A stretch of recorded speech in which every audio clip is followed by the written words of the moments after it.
আচ্ছা, আপনাদের সবাইকে স্বাগত। কেমন আছেন আপনারা? আলহামদুলিল্লাহ। এই শাবলা মন্দিরে আমাদের এই মহল্লাবাসী যারা এসেছেন, আপনাদের কৃতজ্ঞ। আমি মনে করি না এতগুলো মানুষ আসবেন। আমি খুবই একটু আমি সাহেবকে বলতেছিলাম যে একটু সবাই সাথে একটু সাক্ষাৎ করে আসি, বাট আপনারা সবাই চলে এসে, এটা জাস্ট একটা কার্টেসি বৈঠক। আমরা আপনাদের সাথে সাক্ষাৎ করতে আসছি। তো যে পরিমাণ নাস্তা, মাশাআল্লাহ, মানে মানে অনেক বেশি হয়ে গেছে আর কি। এটা তো আমি আপনাদের আতিথেয়তায় মুগ্ধ। দেখুন, আমরা আমাদের এলাকার হিন্দু ভাই বোনদের প্রতি আমাদের একটা সুন্দর অনুভূতি আছে যে আমি ইউনিয়ন পরিষদ পরিচালনা করতে গিয়ে দেখেছি আপনারা খুবই নিরীহ মানুষ এবং ক্ষেত্র বিশেষে আপনারা এত বেশি নিরীহ, নিজের অধিকারটাও আসলে ঠিকঠাক মানে বলতে পারেন না আর কি। সবসময় নিজেকে একটু আড়ষ্ট রাখেন, নিজেকে একটু পিছনে রাখেন। আমি অবশ্য আমার এলাকার হিন্দু ভাই বোনদের একটু বকা দেয় আর কি, যে ওনাদেরকে পরিষদে পায় না আর কি। মানে পরিষদে ওনারা মানে ভয় পায়। প্রথমে তো 4-5 মাস আসে না, পরে বকাঝকা দিচ্ছে, এখন দেখি যে আসে আর কি। আপনারা খুবই নিজেদের আড়ষ্ট রাখেন, এটা রাখার কোনো সুযোগ নেই। এইটা ধারণা করার কোনো অর্থ নেই যে আপনারা যেটি দাবি করেন, এবং ক্ষেত্রে বিশেষে মুসলমানরাও বলে সংখ্যালঘু। বাংলাদেশে সংখ্যালঘু আর সংখ্যাগুরু বলতে কোনো শব্দ রাখা যাবে না। বাংলাদেশে যারা আসছে প্রত্যেকে নাগরিক, এখানে প্রত্যেকে মানুষ, প্রত্যেকে মায়ের উদর থেকে পৃথিবীতে পা রেখেছে, প্রত্যেকেই একই মাটির উপরে হাঁটে, একই আকাশের নিচে থাকে, একই ধরনের অক্সিজেন গ্রহণ করে, একই বাজারে সদাই করে। আমরা মৃত্যুবরণ করলে একই মাটির নিচে চলে যায় আর কি। তো এই জায়গায় কেউ সংখ্যাগুরু আর কেউ সংখ্যালঘু এই শব্দটায় অবমাননাকর। এই শব্দ সংখ্যালঘু শব্দ বললেই আর একটা শব্দ থাকে সংখ্যাগুরু, মানে কেউ একটা সংখ্যালঘু মানে বড় কেউ আছে। আমরা এই দেওয়াল রাখবো না, আমরা এই দেওয়াল আমরা থাকতে দেবো না। এখানে সবাই ইনসান মানুষ হিসাবে থাকবে। হ্যাঁ, আমাদের ধর্মীয় বোধ আলাদা, আমাদের ধর্মীয় দৃষ্টিভঙ্গি আলাদা, আমাদের চিন্তাটা আলাদা, বাট এই একটা চিন্তার কারণে আমাদের সকল পরিচয় আলাদা হতে পারে না। আমি সব সময় বলি যে ধরুন এই শাবলাতে আমরা কি আপনাদেরকে দয়া করে এখানে জায়গা দিছি নাকি? দয়া মানে মানে আপনারা এসে অ্যাপ্লিকেশন দিয়েছেন, তারপরে মুসলমানরা আপনাদেরকে দয়া করে জায়গা দিছে এখানে, নাকি স্রষ্টা পাঠাইছে এখানে? এখানে স্রষ্টা পাঠিয়ে দিয়েছে আপনাদের। এই সিদ্ধান্ত যার পছন্দ হবে না, আমার স্রষ্টার সিদ্ধান্তকেই চ্যালেঞ্জ করা। এটা এখানে তো আল্লাহ আমাদেরকে পাঠিয়ে দিয়েছে, আমরাও দয়া করে দুপচাচিয়াতে আসিনি, আপনারাও দয়া করে আসেন নাই। এটা আল্লাহর সিদ্ধান্ত, স্রষ্টার সিদ্ধান্ত। কে কোথায় জন্ম নিবে, কে কোথায় থাকবে, এই সিদ্ধান্ত হৃদয় মন থেকে মানতে হবে আমাদের। তো আমরা জামাতে ইসলামীর পক্ষ থেকে আপনাদেরকে এটা বলতে চাই, আমাদের দেলার ভাই একটা কথা বলেছে, আমাদের বিরুদ্ধে অনেক অভিযোগ, আমরা রক কাটি, মানুষকে মারি, এরপরে হত্যা করি, বহু অভিযোগ।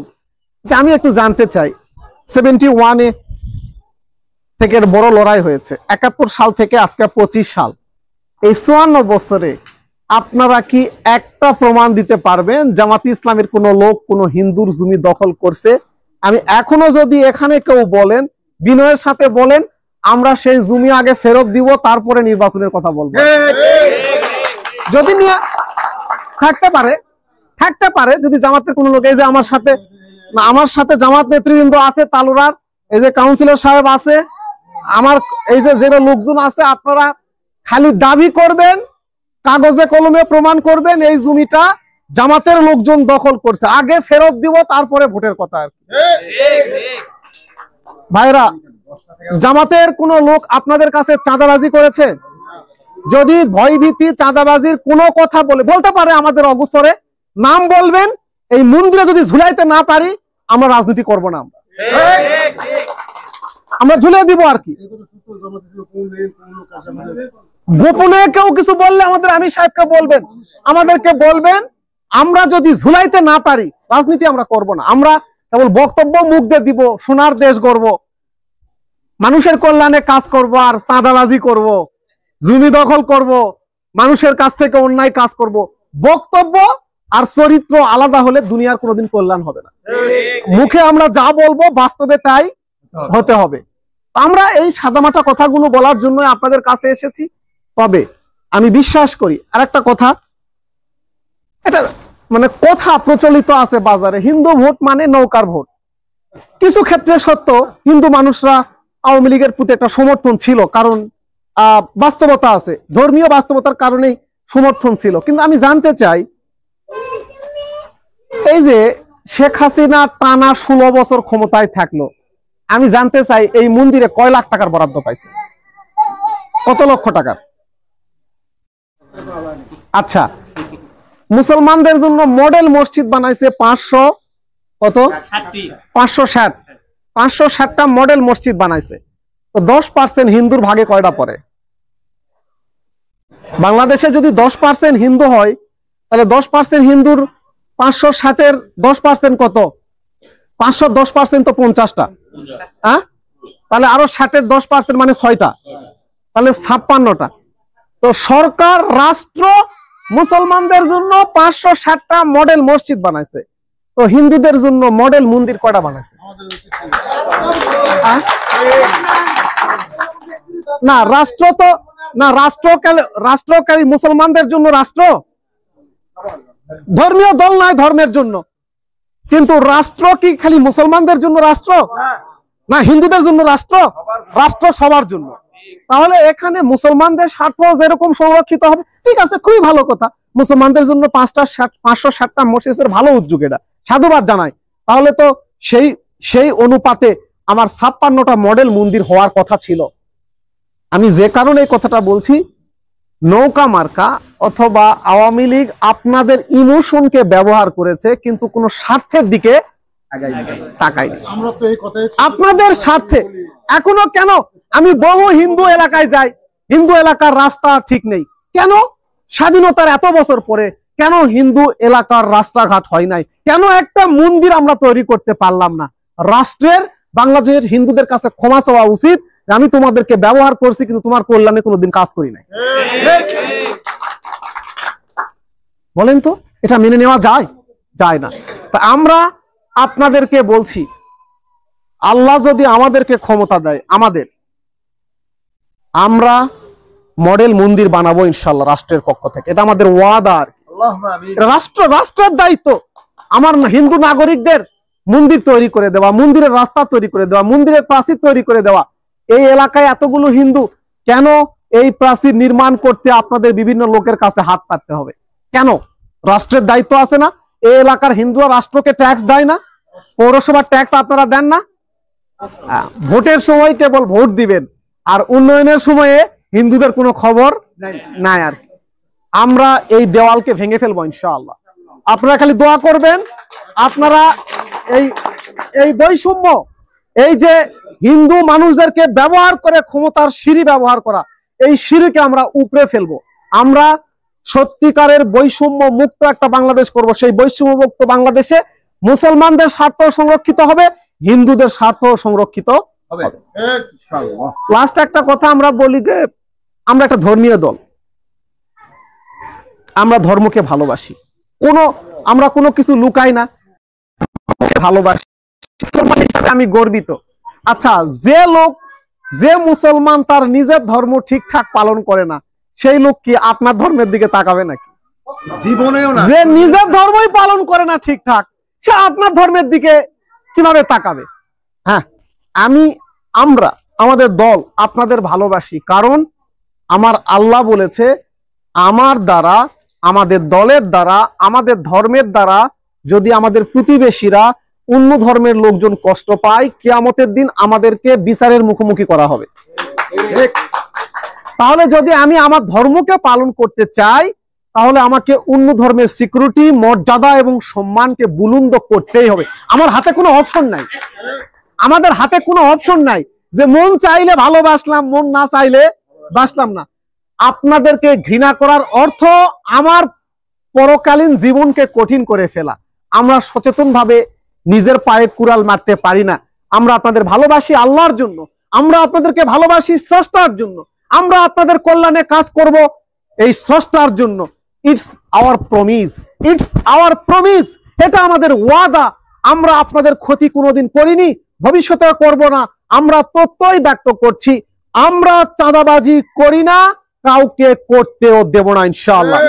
আমার তালুরার একজন কর্মী বেঁচে থাকতে, আমাদের জামাত নেতৃবৃন্দ বেঁচে থাকতে আপনাদের উপরে কোনো জুলুম করতে আমরা দেব না ইনশাআল্লাহ। হ্যাঁ, যদি আপনাদের সাথে লড়াই করতে করতে আমরাও মরে যাই তাহলে মাফকে দিবেন আর কি, বাট আমরা বেঁচে থাকবো, আপনাদের উপরে জুলুম হবে এটি আমরা করতে দেব না। আমরা আমাদের একটা কাউন্সিলর বানিয়েছিলাম, আপনাদের ওয়ার্ডে আমাদের পক্ষ থেকে কাউন্সিলর দিয়েছিলাম। ওনার ব্যাপারে একটু জানতে চাই, ঘুষটুস নিছে কিনা সেটা বলেন। ঘুষটুস নাই কিনা আপনাদের, আমাদেরকে বলবেন। ওনার এলাকা থাকা কঠিন হয়ে যাবে। আমরা দিয়েছি এই এলাকাকে দেখভাল করার জন্য, এই এলাকার উন্নয়নে কাজ করার জন্য। যদি আপনাদের প্রতি কোনো জুলুম করে, কোনো অত্যাচার করে, বিচার আমাদেরকে দিবেন, আপনাদের কিছু বলতে হবে না। তালুরাতে আমিন সাহেবের থাকা কঠিন হয়ে যাবে। আপনারা কি আমাদেরকে সাহায্য করবেন তো ইনশাআল্লাহ? আর যদি উনি আপনাদেরকে ভালোবাসে, আপনাদের কল্যাণে কাজ করে, একটু আপনারা সাহায্য করবেন ইনশাআল্লাহ। আচ্ছা, লাস্ট কথা আমার, আমরা এখান থেকে আমি পৌরবাসীর উদ্দেশ্যে বলি, এটা একটা পৌরসভা। আমি একটু হিসাব নিকাশ করে দেখলাম, পৌরসভায় এমপিদের কাজ করা কিছু রেস্ট্রিকশন আছে, কারণ পৌরসভার পারমিশন লাগবে। এখানে রাস্তাঘাট, ব্রিজ, কালভার্ট এমপিরা চাইলেই করতে পারবে না। তো আমি চিন্তা করলাম যে পৌরসভার ভোট কেন এমপিরা কিভাবে ভোট পায় কেন? কারণ পৌর এলাকার লোকজনের কিন্তু এমপির সাথে ডিরেক্ট অনেক কাজ নাই, শুধু মন্দির, মসজিদ, এই কিছু কাজ করা যাবে। রাস্তা, এখানে যদি আমি এমপি হওয়ার পরে এই রাস্তাও করতে চাই তাহলে কিন্তু সরাসরি করতে পারবো না, এটা পৌরসভার পারমিশন লাগবে, লিখিত পারমিশন। তাহলে আপনাদের কাছে বার্তা এই কারণে, আপনাদের এমপি বানানোর স্বার্থ কম, কিন্তু আপনারা যদি একটা সৎ এমপি বানান তাহলে হয়তো দুপচাচিয়া, আদমদিঘির অনেক মানুষ উপকৃত হবে। আপনারা কি একবার আমাদেরকে সুযোগ দেবেন বাবা? আপনারা কি দয়া করে একবার আমাদেরকে সুযোগ দেবেন? আমি আপনাদের কাছে বিনয়ের সাথে, আপনাদের সন্তান হয়ে আপনাদের কাছে আমি হাত পাচ্ছি। জামাতে ইসলামীকে একবার বিশ্বাস করুন। 54 বছরে তো দেশটাকে অনেকেই লন্ডভন্ড করেছে। আমরা কি করতে পারি? 5 বছরের জন্য সুযোগ দেন। 5 বছরে যদি ব্যর্থ হই, আমাদেরকেও আপনারা বলবেন তোমরা ধর্মের কথা বলেও বিশ্বাসঘাতকতা করেছো, বলতে পারবেন না? যে ওরা তো ধর্মের কথা বলতো না, তোমরা ধর্মের কথা বলতা। ওরা বিধর্মী, মানে বিধর্মী বলতে মানে ধর্মকে ধারণ করে রাজনীতি করে না। তোমরা ধর্মকে ধারণ করে রাজনীতি করে তোমরা আমাদের ক্ষতি করেছো। আমরা কি মন্দিরে এসে কথা বলার মতো মুখ থাকবে তখন আমাদের? আপনারা কথা বলতে দেবেন? আপনারাই বলবেন যে তোমরা সুন্দর সুন্দর কথা বলে তোমরাও লুটপাট করো, তোমরাও চুরি করো, তোমরাও ডাকাতি করো। যদি আমরা এসব কেলেঙ্কারিতে জড়িয়ে যাই, 5 বছর পরে আমাদেরকে এই মন্দিরে ঢুকতে দিবেন না। কিন্তু একবারের জন্য সুযোগ চাই, আপনারা কি আমাদেরকে একটু সুযোগ দেবেন দয়া করে? আপনারা জেনে খুশি হবেন, আমি দাদাকে দেখিয়েছি, আমি একটা মন্ত্রণালয়ে যোগাযোগের চেষ্টা করছি। দুপচাচিয়া উপজেলার 10টা মন্দিরের আমি কিছু বরাদ্দ নেওয়ার চেষ্টা করছি মন্ত্রণালয়ে যোগাযোগ করে। আমি এই মন্দিরের নামটাও আমি দিয়েছি। আর কোন মন্দির আছে নাকি তালুরা? একটা সন্ধ্যাবাড়ি আছে, সন্ধ্যাবাড়ি তালুরা, হ্যাঁ 6 নম্বরে সন্ধ্যাবাড়ি, আমরা সন্ধ্যাবাড়ি মন্দির। আর এই মন্দিরের তালিকা আমি একটু মন্ত্রণালয়ে যোগাযোগের চেষ্টা করছি। আপনাদের যেহেতু অনেক বড় কাজ, দেখি কোন সরকারি বরাদ্দ আপনাদের জন্য ম্যানেজ করা যায় কিনা মন্ত্রণালয় থেকে, এই চেষ্টা করছি। আপনারা আশীর্বাদ করবেন,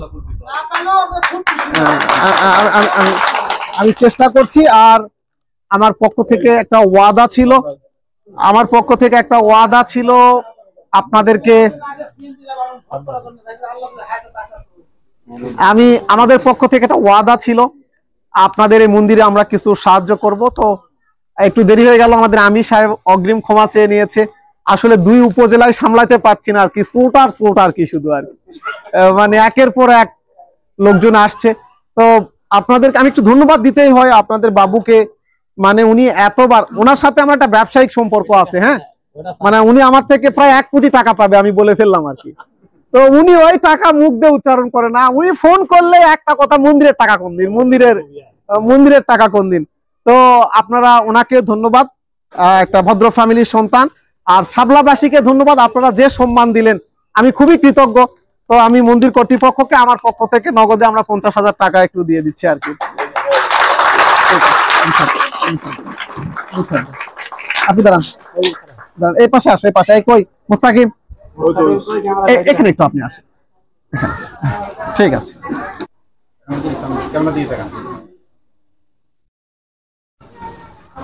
থ্যাংক ইউ আপনাদের। আমি আমার কোনো চিকিৎসার প্রয়োজন হলে, কোনো খাদ্যের প্রয়োজন হলে আমাদের নেতৃবৃন্দকে আপনারা বলবেন। আমাদের একটা ইয়াং এনার্জেটিক টিম আছে এখানে, পৌর আমির আছেন, আমাদের নেতৃবৃন্দকে আপনারা বলবেন। কারো কোনো প্রবলেম হয়ে গেলে যোগাযোগ করবেন, আমরা আমাদের পক্ষ থেকে সম্ভব সর্বোচ্চটুকু দিয়ে আপনাদের সাথে থাকবো। তো আজকের এই চমৎকার আয়োজন করার জন্য মন্দির কর্তৃপক্ষকে ধন্যবাদ, আমি অত্যন্ত সম্মানিত বোধ করছি। সবাই আমার মায়েরা এসেছেন, আপনাদেরকে অনেক ধন্যবাদ।